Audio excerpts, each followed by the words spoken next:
Hi there, Galaxy Travelers. Welcome back to Alien Love Stories, the channel where romance doesn't stop at the stars. Today's story is about a couple who only wanted to take a selfie on their third date, but instead of capturing a cute moment, they cracked the fourth wall of reality itself. And what spilled out was something neither of them was ready to face. It was supposed to be a simple day, the kind of day you reserve for ice cream and lazy kisses and awkward but cute laughter. We were at the Interstellar Bloom Festival, standing beneath a glowing tree that pulsed with slow, bioluminescent waves. The kind of light you don't just see but somehow feel behind your eyes. I was holding the camera. She was holding my sleeve. And in that moment I thought, this is the kind of day you keep forever. Her name was Vexa. She was born on a moon that rotated backwards, which might explain why her smile always arrived a second before her jokes. Her skin shimmered in shades of lilac and dusk, and her voice had that slightly modulated glitch at the end of every sentence, like reality itself didn't want her to stop speaking. We had been dating for 3 weeks and 13 conversations, and this was our first real photo together. "I'll hold the light field," she said, raising 2 fingers and twisting them just so. A soft halo formed behind us, not too bright, just enough to frame our faces like something out of a dream. I grinned. "You ready?" She nodded. The tree behind us pulsed once, like it was taking a breath. I tapped the screen, and everything shattered. Not metaphorically, literally. The image on the camera cracked, but not like a photo glitch. More like the boundary of existence rippling apart. The world behind us, tree, grass, sky, folded inward like the edge of a torn page. For one terrifying second, I saw white behind it. Not light, not space, just white. And then it all blinked out. When I opened my eyes, I was somewhere else. Not unconscious, just relocated. Vexa was beside me, blinking. We were sitting in a room that looked like someone had tried to recreate a generic romantic cafe from memory alone. Everything was too perfect. The candles flickered in slow motion. The table was slightly too round. The background music was an off-brand version of a classic Earth love song, played backwards and underwater, and across from us sat a man in a beige suit. He was writing, on paper, actual paper. When he noticed us staring, he looked up, annoyed.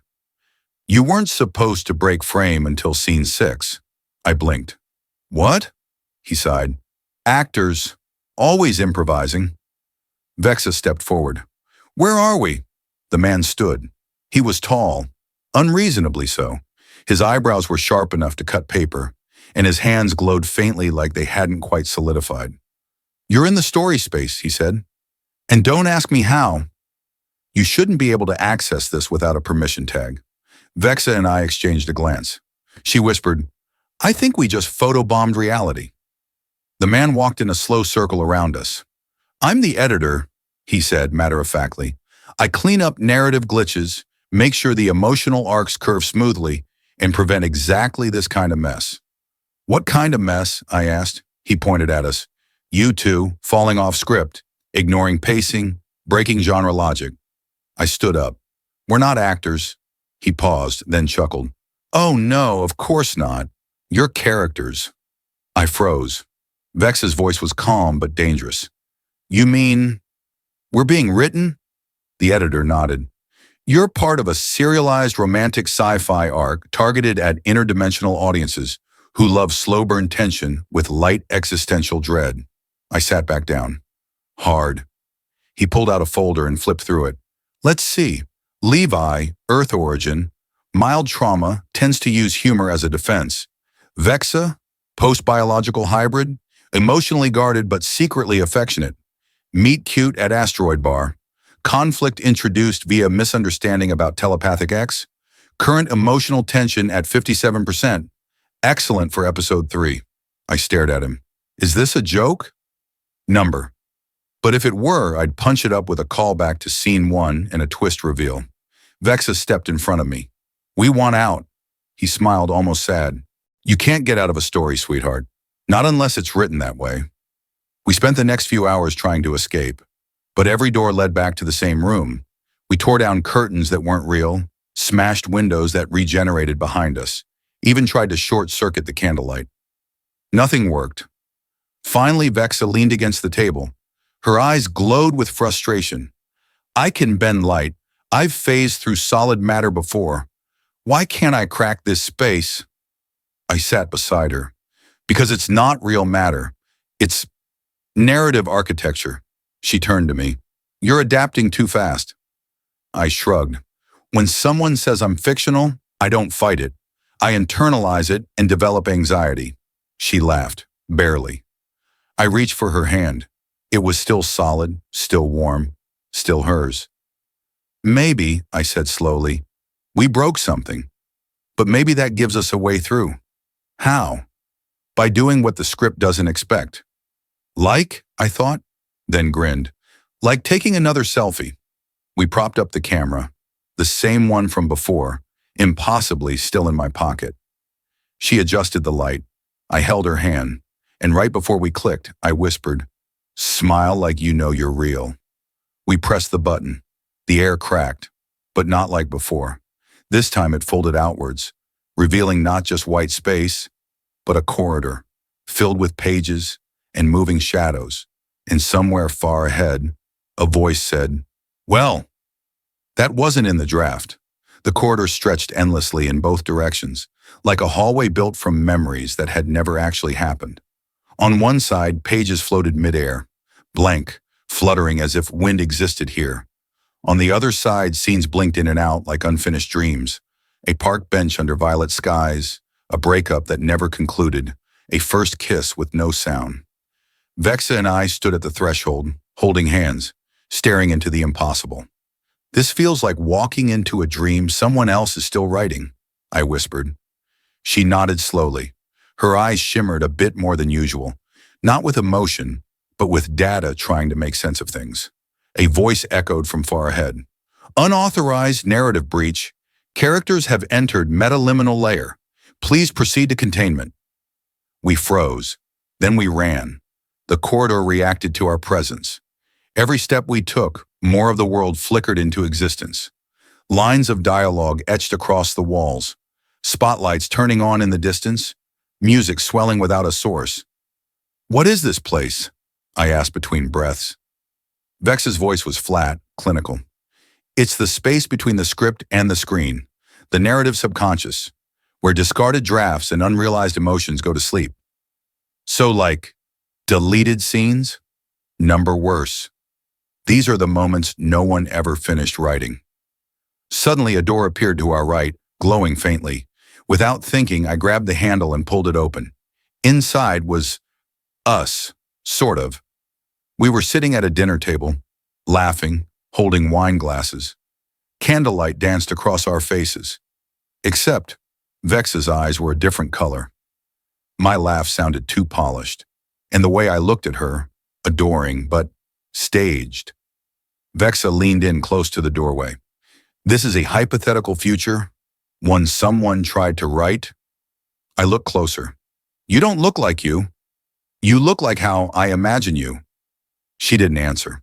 The scene froze, then crumbled, gone. The doorway snapped shut. We kept moving. Further down the corridor, we passed scenes labeled in floating text.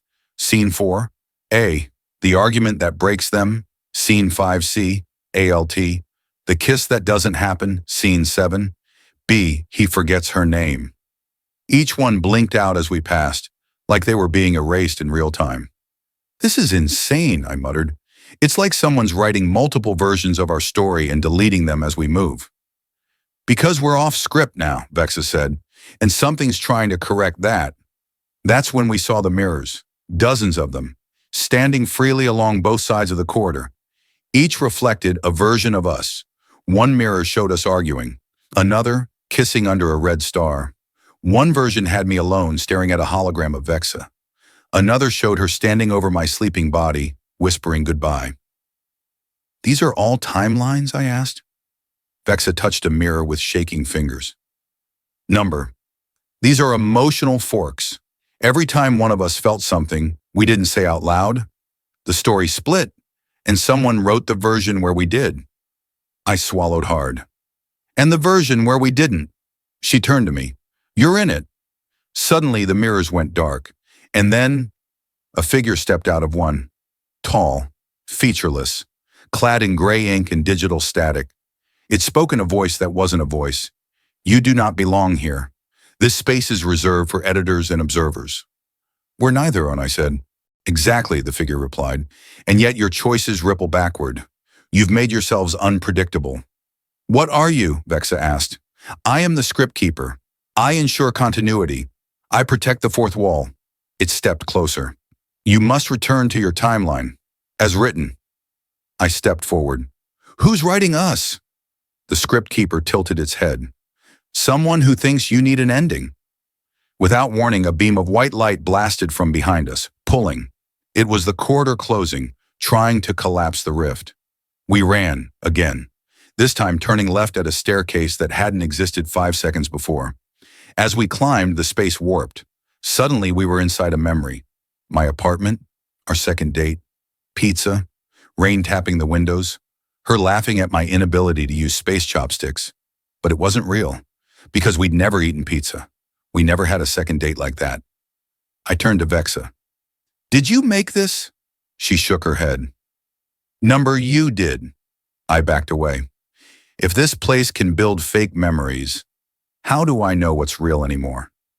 Vexa touched my cheek and said the words I didn't expect. You don't. But that doesn't mean they aren't real to you. A loud chime rang through the corridor. Final warning, the voice said. Emotional instability detected. Narrative breakdown imminent. Then, the walls began to fold inward. A white light bled through the edges of the hallway. The entire corridor started rewriting itself, swallowing mirrors, doors, scenes, everything. Vexa grabbed my hand. There's one place they can't edit. Where? She pointed forward. Where you write yourself. We sprinted toward the last visible door. Above it, glowing words read, Scene unknown, character defined. I didn't know what that meant, but I knew we had no other choice. We opened the door and stepped into a place with no gravity, no time, no stage directions, just a pen, a blank page, and whatever came next was entirely up to us. We stepped into nothingness. There was no ground beneath our feet, no sky above our heads. The air felt thin, as if reality itself was holding its breath, unsure of how this next moment would unfold. Behind us, the doorway we'd entered closed silently, dissolving into particles of script and whispers.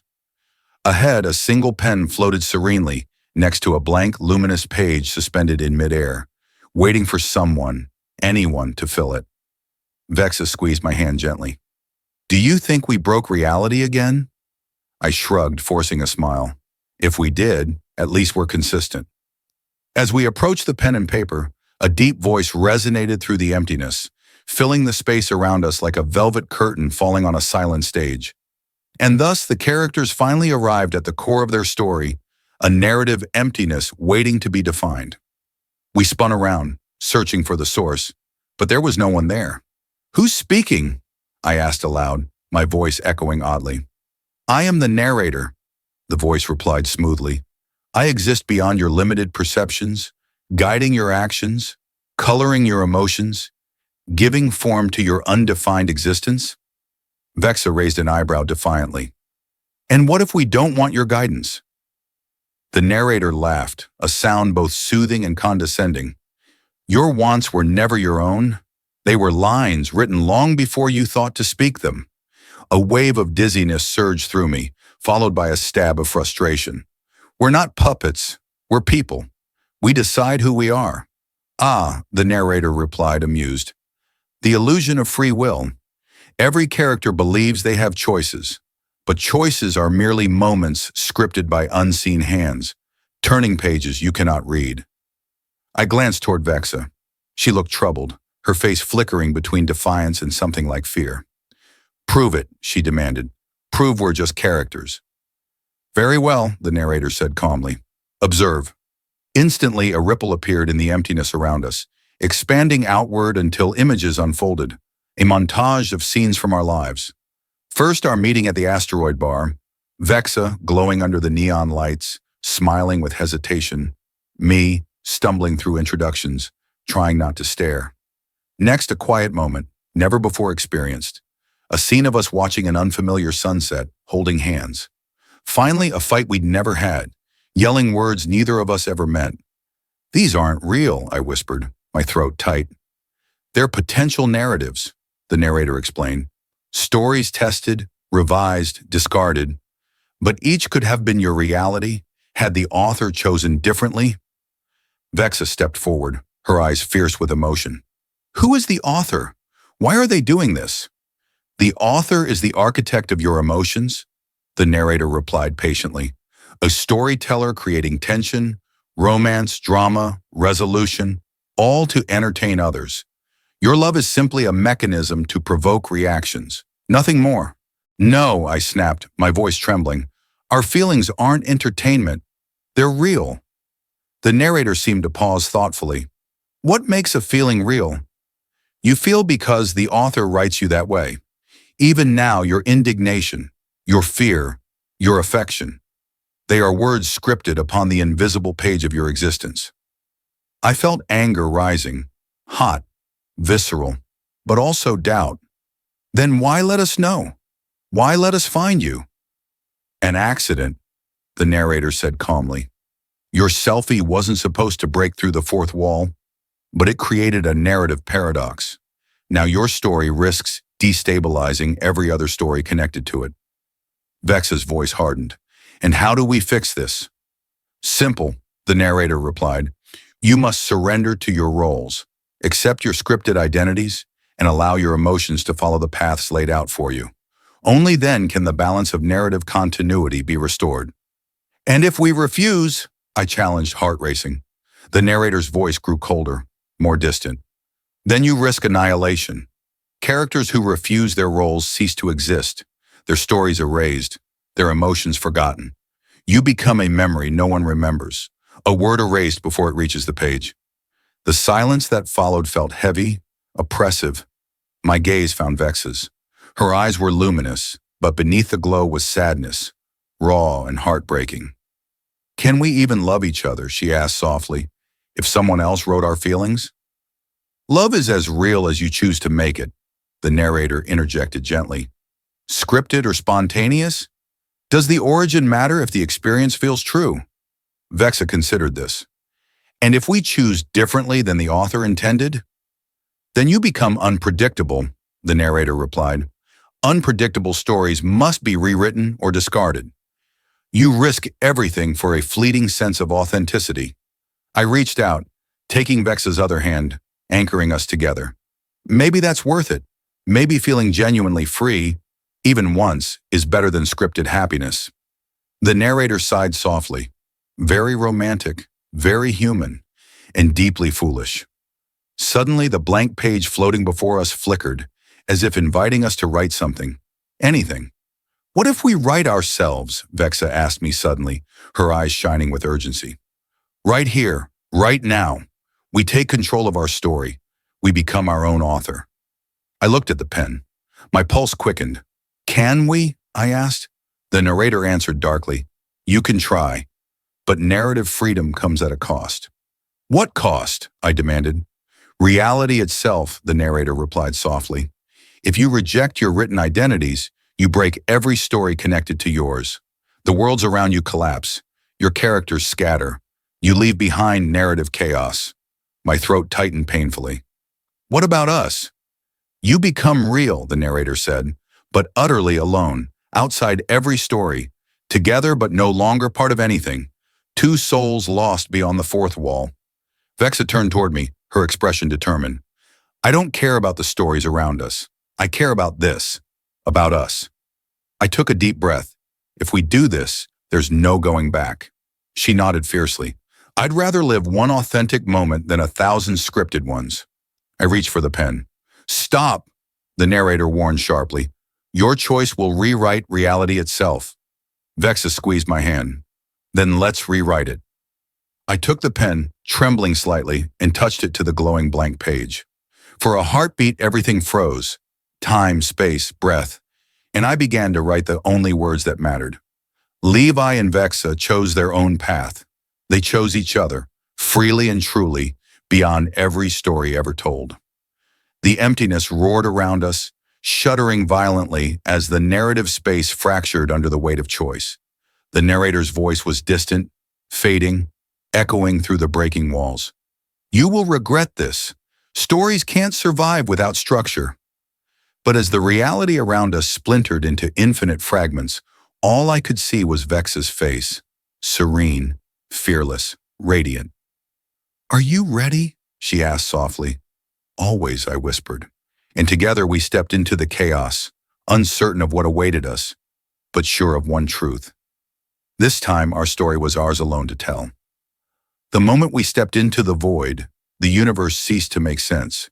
There was no up, no down, no stable point of reference, just infinite white stretching in all directions. Reality unraveled around us, threads of existence fluttering like loose fabric caught in a cosmic wind. I gripped Vexa's hand tightly, terrified that if I let go, we'd lose each other forever. For a long time, or perhaps no time at all, we drifted through a blankness so complete it erased the concept of distance itself. Then suddenly we felt solid ground beneath our feet. When we looked around, we stood on a street that seemed familiar yet impossible. Buildings stretched into a sky that shifted color with every blink. Doors floated in midair, disconnected from walls. Neon signs spelled out nonsensical phrases. Open for closure, memory for sale, and feelings repaired here. Where are we? I whispered. Vexa stepped closer, scanning the surreal landscape. This is what happens when you write without rules. A world made entirely of narrative fragments. No order, no logic. I stared at a passing crowd. The figures weren't quite people. Their faces blurred into abstract impressions, changing with every step, shifting into entirely new identities. Suddenly, a small creature dashed toward us, a furry animal no larger than a cat, eyes enormous and reflective, fur shifting colors as it moved. It stared at us curiously and opened its mouth, speaking in an unexpectedly deep voice. New arrivals. Welcome to the narrative fringe. What are you? I asked cautiously. I am a mimikin, it answered proudly. We survive by absorbing emotional patterns from passers-by. Your confusion tastes exquisite. Vexa knelt, fascinated. Can you tell us what's happening here? The creature blinked its large eyes slowly. You've shattered the fourth wall. Your story lost its narrator and now bleeds uncontrollably into other narratives. Worlds are colliding, stories are mixing. You've created chaos. Guilt washed over me. We didn't mean... The mimikin interrupted gently. No one ever means to break reality, yet here we are. Before we could respond, a scream echoed through the chaotic streets. We turned to see figures running away from something moving toward us, a dark fog rolling forward, leaving nothingness in its wake. That's the void, the mimikin said solemnly. It's what happens when stories collapse completely. No characters, no authors, no emotions. Just emptiness. Vexa looked at me alarmed. Is it because of us? Partly, the mimikin said sympathetically. Every story needs structure, an author, a narrator. Without these, reality dissolves into oblivion. I felt my pulse quicken. How can we stop it? The mimikin shook its head. You can't. You're characters without an author, heroes without a script. You must find someone who can restore narrative balance, or you'll vanish along with everything else. But we don't want to go back to being puppets, Vexa argued fiercely. The creature tilted its head. Then you must become authors yourselves, masters of narrative logic. But hurry, the void grows. Behind us, the dark fog inched closer, swallowing buildings, erasing beings mid-step. The mimikin shivered, its fur darkening with fear. You must run! Find the source of all stories! Find the original author! We turned and sprinted down the unstable street. Around us, chaos grew. Characters wandered, half-written, begging passers-by to finish their stories. A hero with no quest sat weeping on the curb. A villain without motivation tried unsuccessfully to menace bystanders. How do we find this original author? I shouted. We follow the oldest stories, Vexa replied. Ahead, a building shimmered into existence. A towering library, ancient and majestic, standing stable amidst the chaos. Above its doors, golden words gleamed brightly. The archive of all stories. We dashed inside, closing heavy wooden doors behind us, temporarily blocking out the creeping void. Inside it was quiet. Thousands, millions of books lined infinite shelves, stretching endlessly upward. Each tome whispered softly, voices murmuring words, incomplete sentences, and half-remembered dialogue. At the center stood a woman, old yet ageless, her white robes trailing behind her, eyes deep with understanding. She approached slowly, holding a book bound in shimmering silver. "You've come seeking the author," she said gently. I stepped forward. "Who are you?" "I am the archivist," she replied softly, "keeper of all narratives ever written, dreamed, or imagined." Vexa moved closer. "Can you help us?" She opened the silver-bound book, pages glowing softly. "You chose freedom at great cost, but now your freedom threatens countless other worlds. To restore balance, you must become authors yourselves. Choose the narrative rules your universe will follow." "How?" I asked desperately. She gestured toward the endless shelves. "Find your story. Write your truth into it. Define your world clearly. Give it boundaries, structure. Shape your characters' destinies, and you may prevent the void." "But won't that make us puppets again?" Vexa asked, voice shaking. The archivist smiled sadly. "Only if you choose to write it that way. True freedom is balance between chaos and control." I took a deep breath, understanding settling heavily upon me. If we become authors, we define our story, our love. We choose. "Precisely," the archivist whispered. "Now hurry, the void is near." We sprinted through aisles lined with shimmering books, stories whispering around us. Eventually, we found our story, glowing softly on a pedestal labeled simply Levi and Vexa. I took the pen, breathing deeply, and opened the book. Pages were blank, ready to be written. Vexa stood beside me, watching silently. I began to write carefully, heart racing with each word. Levi and Vexa lived in a universe defined by love, choice, and freedom. Their emotions were authentic, unscripted, yet stable enough to coexist with narrative reality. The book began glowing brighter. The whispers quieted. Then suddenly a cold voice echoed behind us. "Stop!" We turned sharply. Standing there was the script keeper, his form shadowy and flickering with anger. Beside him stood figures, characters marked villain, unfinished, angry for never receiving purpose. "You can't rewrite your story freely," the script keeper warned. "Without established structure, chaos will devour everything. Return to your assigned narratives." Vexa stepped forward bravely. "We won't become puppets again." The villains approached slowly. "Then you'll vanish," one said coldly. I turned to Vexa, feeling helpless. "What now?" She glanced at the archivist, who nodded silently. Vexa smiled softly at me. "We finished what we started." Together, we faced the page again. I wrote furiously now. Levi and Vexa were free characters, authors of their destiny, yet mindful of their impact. They lived in a structured universe, but within that structure, their emotions remained entirely genuine. The pages ignited in brilliant light. The script keeper roared angrily, reaching out, but the archivist stepped between us, raising her hand. "They've defined their truth. You have no power here," the script keeper screamed, dissolving into smoke. Villains and lost characters faded gently, freed at last. We stood, breathing hard. The archivist smiled softly. "Your narrative is now stable. Go live it. Your choices are real." Around us, the library shone brightly, restored. Through windows, the void receded, replaced by gentle skies and stable worlds. Vexa leaned into me, whispering softly, "We did it." I held her tightly, relief flooding me. Our story is ours. The archivist handed me our completed book. "Keep it safe. Your world depends upon it." We stepped out of the library, back into our restored reality. The streets were solid, people smiled genuinely, and life pulsed vibrantly. I turned to Vexa, holding our story tightly. "So, ice cream?" She laughed warmly, freely, always. Together, hand in hand, we walked forward. Characters, authors, lovers in a universe we now truly owned. The calm lasted exactly 2 days.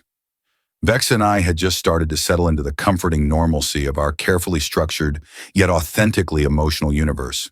The chaos had been resolved.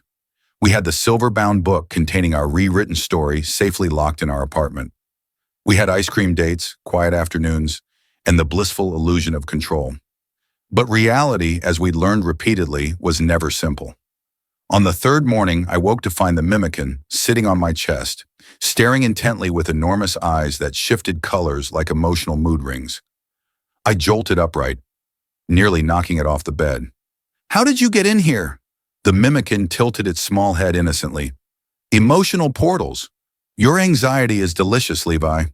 Vexa stirred awake beside me, immediately alert. "What's happening?" "The mimickin is here," I explained groggily. She narrowed her eyes suspiciously at the creature.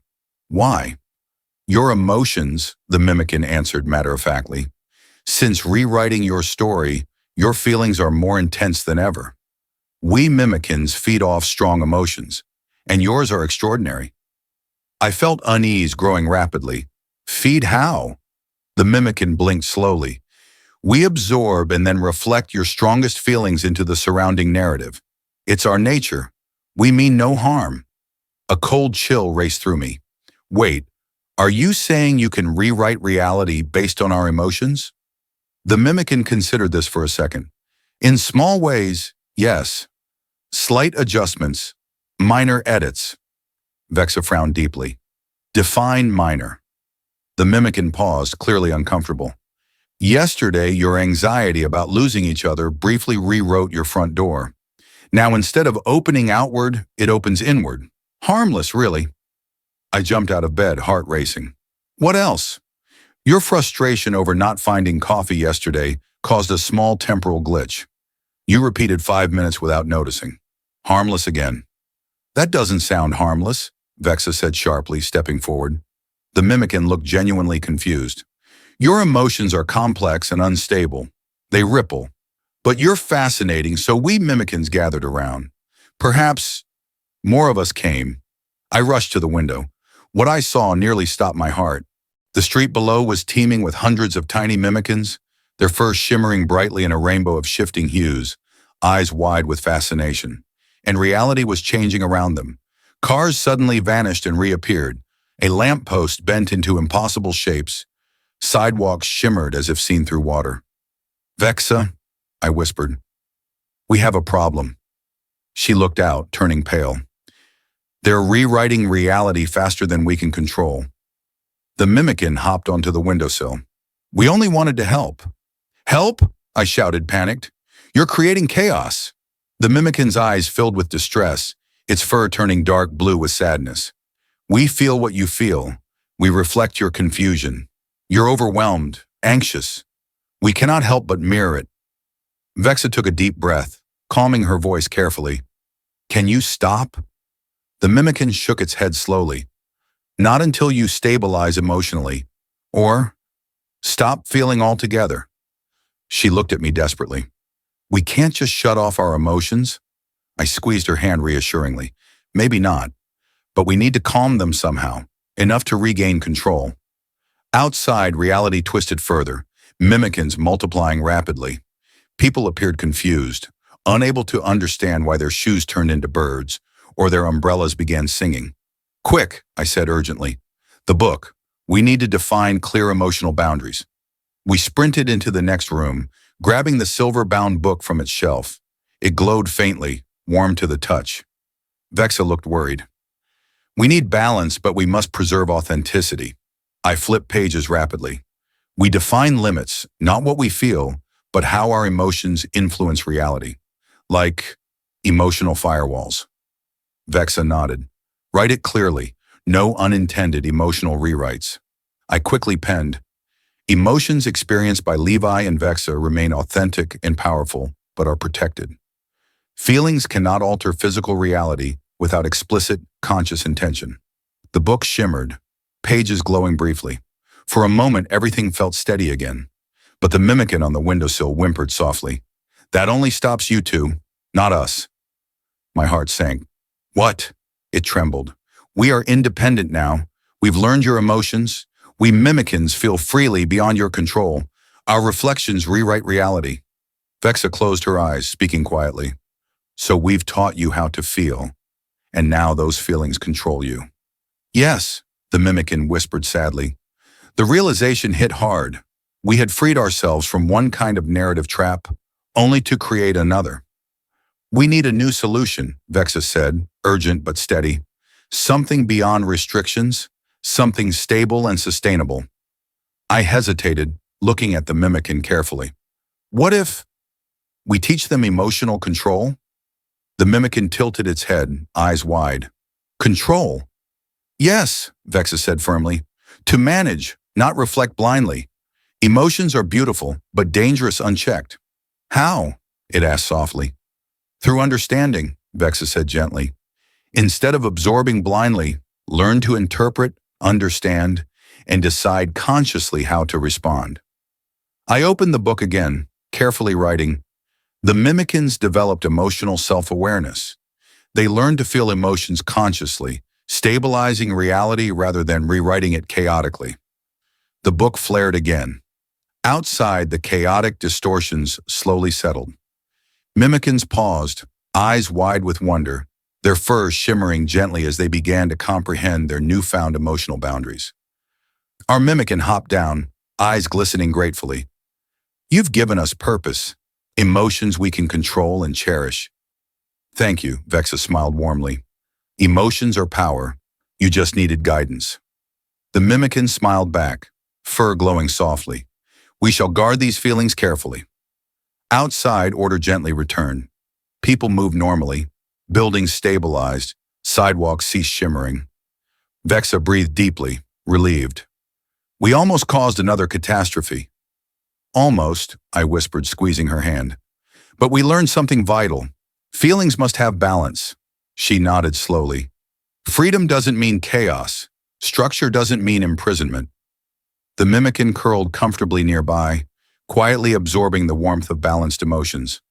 So, what now? Vexa asked gently. I smiled softly, feeling true peace. We live, authentically, responsibly. We love, knowing it's powerful enough to change reality, but carefully enough to protect it. She leaned in gently, pressing her forehead to mine. Together. Outside, the mimickins wandered calmly, understanding emotions without rewriting reality. Above us, gentle sunlight filtered through stable skies. For the first time since this all began, reality felt truly secure. Not scripted or controlled, but consciously balanced. Thank you, the mimickin murmured softly, curling against us. You've taught us the greatest truth. Freedom isn't chaos, it's understanding. Vexa smiled softly, eyes bright with sincerity.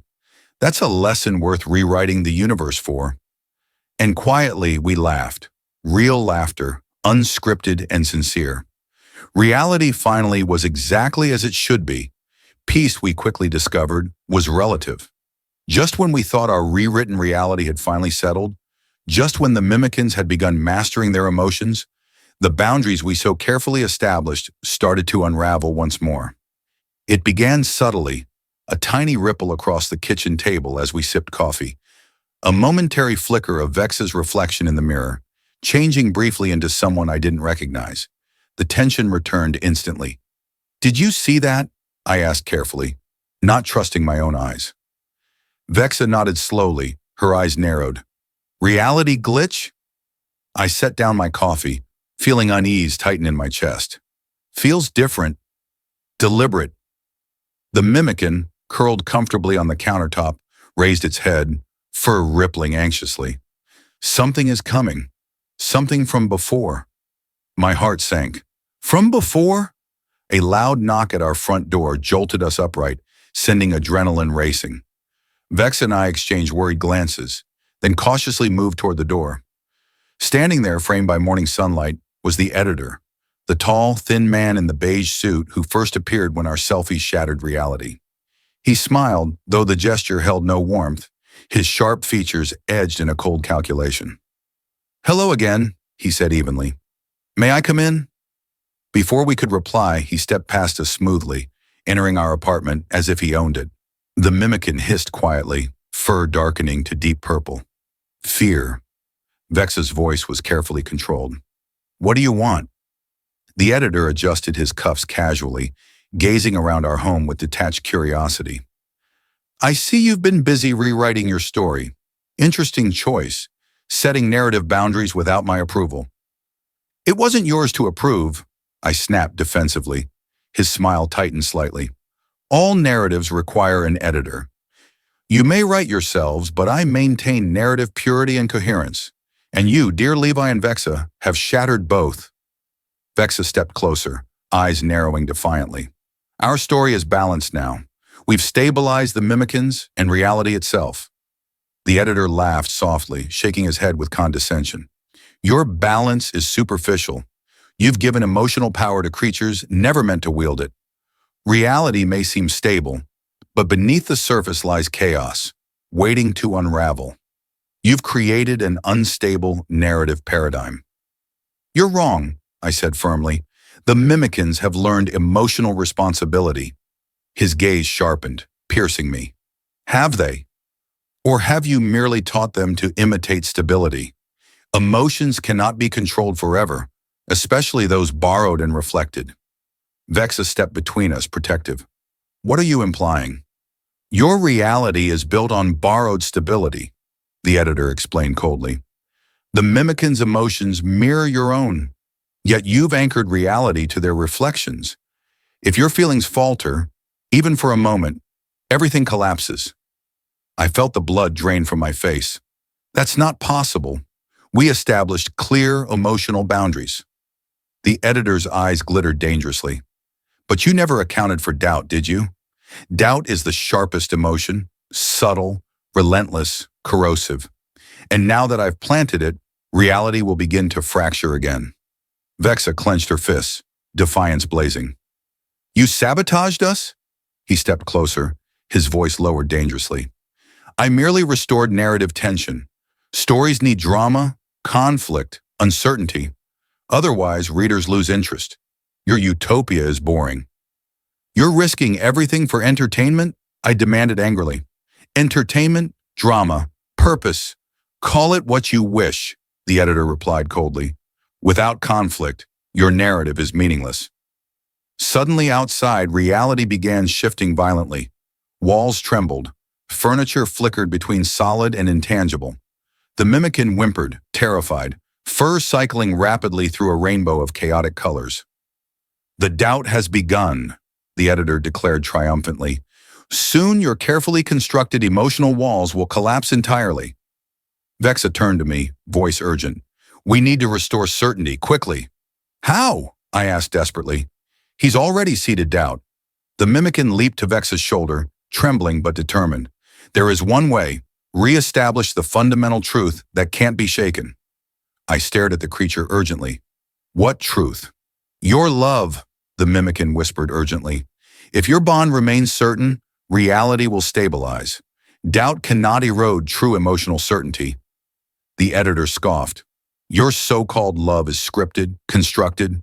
It's meaningless. Vexa stepped forward fiercely, meeting his gaze. Our love isn't scripted. We chose it.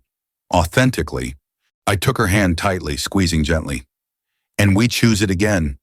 No matter how much doubt you sow, our love isn't fragile. The editor's expression hardened. Prove it. Around us, reality shook violently. Walls blurred into static. The floor flickered beneath us. Vexa turned to me calmly, taking my other hand. Levi, do you love me? With everything I am, I replied firmly, feeling clarity return. And I love you, she whispered gently, eyes locked on mine. No doubt, no fear, no uncertainty. Our bond is authentic, chosen, real. As we spoke, the air grew steadier. Walls solidified. The mimican's fur shimmered gently, reflecting calm, stable emotions. The editor's face darkened, losing composure. This won't last. Love is always uncertain, always doubtful. Only when written that way, Vexa replied quietly, unwavering. But we write our story differently. The mimican leaped toward the editor, landing gracefully at his feet. You misunderstand emotions. Doubt doesn't define love, it tests it. Love survives not because it's perfect, but because it chooses certainty amid uncertainty. The editor stumbled backward slightly, startled. His carefully constructed facade cracked slightly, revealing genuine confusion. You cannot rewrite emotional rules this way. We already did, I said firmly, stepping beside Vexa. Our love is our truth. Your doubt can't destroy what we've built. The editor hesitated, glancing between us and the now stabilizing reality. Frustration flared in his eyes. This isn't narrative purity, it's chaos. Vexa smiled softly. You're wrong. Chaos is emotions without choice, feelings without understanding. We have both now, freedom and control. The editor glared, voice cold and brittle. This is not over. Every story needs an editor. As he turned sharply, reality blurred around him, swallowing him into nothingness. Silence returned.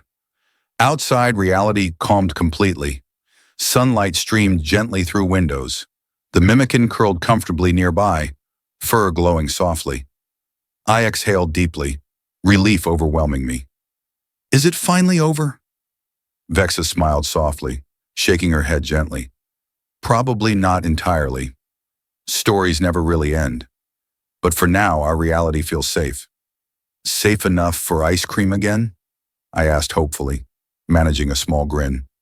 She laughed warmly, squeezing my hand affectionately.